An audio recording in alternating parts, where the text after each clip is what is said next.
Negara Indonesia seperti yang kita kenal mungkin gak akan pernah ada kalau gak ada rasa nasionalisme yang gila dan rasa cinta kebangsaan yang gila dan begitu besar dari seorang Soekarno dan juga tokoh-tokoh pahlawan lainnya yang banyak berjasa saat terbentuknya negara ini.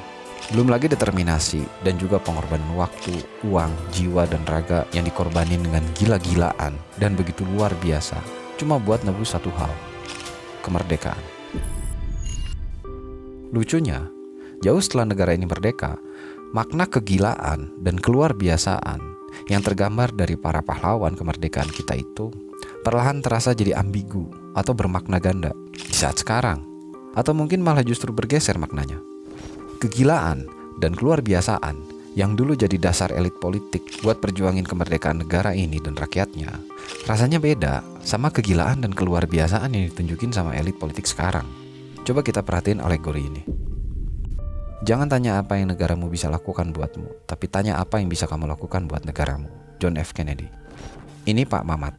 Walau cuma orang desa yang hidup jauh dari kecukupan, dia punya rasa nasionalisme dan kepedulian bangsa yang besar di dalam hatinya.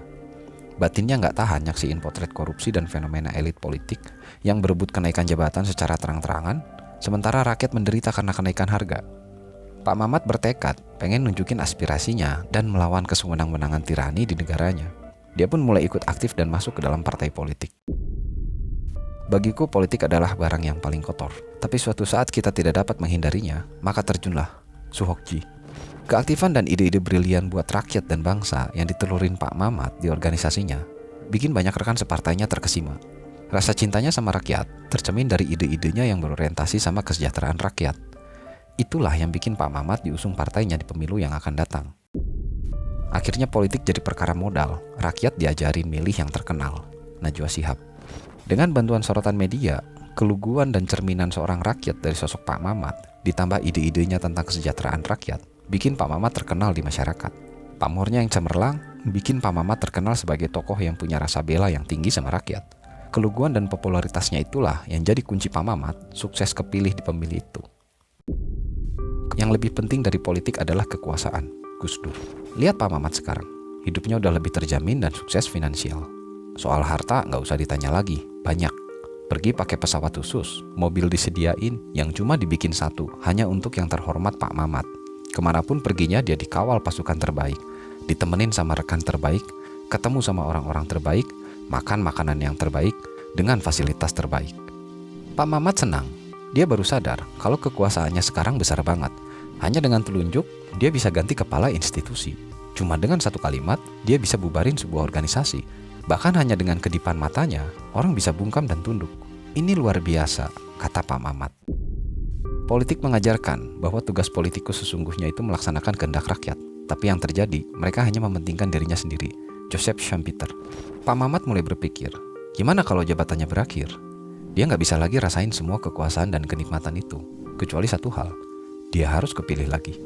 Dia pun mulai merancang strategi supaya dia tetap bisa bertahan di kekuasaan. Politik itu tempat berbagai kepentingan diakomodir, seperti satu pizza yang akan dimakan banyak orang, potongannya dibagikan ke sana-sini. Alanda Kariza. Mamat memulai safari politiknya. Niatnya buat ngedatangin ketua-ketua partai dan tokoh-tokoh yang mau dukung dia, itu yang bakal dijadiin pembantunya dan bakal dia kasih akses bisnis yang lancar. Itu niatnya. Niat Mamat sekarang bukan lagi tentang kesejahteraan rakyat, tapi tentang kesejahteraan kekuasaannya. Politisi nggak pernah percaya sama ucapannya. Mereka justru kaget kalau rakyat percaya. Charles de Gaulle. Buat Mamat sekarang, rakyat nggak lebih dari sekedar suara, angka, dan persentase. Kesejahteraan rakyat sekarang cuma fiksi dan dongeng. Yang penting saya bisa kepilih lagi, pikirnya. Mamat mulai maksain mantunya buat turun ke politik. Gak cukup, anaknya, iparnya, temannya, keluarganya, mungkin kalau bisa cucunya, semuanya dimasukin buat dudukin jabatan-jabatan strategis. Tujuannya cuma satu, supaya kekuasaannya bisa langgeng dan kesejahteraan keluarganya bisa abadi. Si Mamat mulai hilang logikanya, boro-boro etikanya, nggak tahu di mana estetikanya. Semua aturan dia tabrak dan dia kondisiin supaya kekuasaannya bisa kekal dan abadi. Akan ada permainan politik oleh orang-orang kriminal dan permainan kriminal oleh orang-orang politik. Pramudia Anantatur. Si Mamat nggak sadar kalau kegilaannya yang sekarang ini nggak lagi bikin simpati rakyat. Pamornya turun, popularitasnya nyungsep. Bahkan beberapa rekannya juga mulai kontra sama si Mamat. Politik adalah cara menggulingkan kekuasaan untuk menikmati giliran berkuasa. W.S. Rendra. Karena tuntutan rakyat dan praktek KKN-nya yang terang-terangan, si Mamat pun didemo rakyat yang dulu cinta sama dia.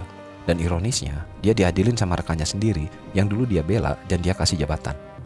Kawan udah berubah jadi lawan, rasa cinta rakyatnya udah bergeser, si Mamat pun lengser. Dengan rasa kesalnya sama rekannya yang lengserin dia, si Mamat bilang, manusia pada dasarnya adalah binatang politik. Sambil nyeselin apa yang dia perbuat, dia sadar, dan dia cuma bisa bergumam dalam hati, apa yang naik pasti bakal turun. Pak Mamat, sosok fiksional kita, seorang yang awalnya punya rasa integritas yang gila, bela negara yang begitu gila dan semangat perjuangan yang gila buat bikin negaranya lebih baik lagi, pada akhirnya bisa berubah gila karena kegilaan di dalam dunia politik. Dia berubah jadi sosok yang gila hormat, gila kebenaran, gila pengakuan, gila jabatan, gila kekuasaan, dan bahkan dia lakuin cara-cara yang gila buat muasin hasrat kerakusannya yang gila dan mempertahankan kekuasaannya itu. Dari sekian banyak pelajaran yang bisa kita ambil, ada satu yang mungkin paling terlihat jelas, bahwa sebuah sistem yang buruk itu akan menciptakan orang yang buruk. Menurut rekan-rekan, apalagi yang bisa diambil dari cerita si Mamat? Di mana kelirunya? Apa solusinya? Ayo berbagi di kolom komentar. Saya Julian. Ini perspektif. Visualnya tergantung di mana kita berdiri. Tetap di overthinking, stay over, keep thinking.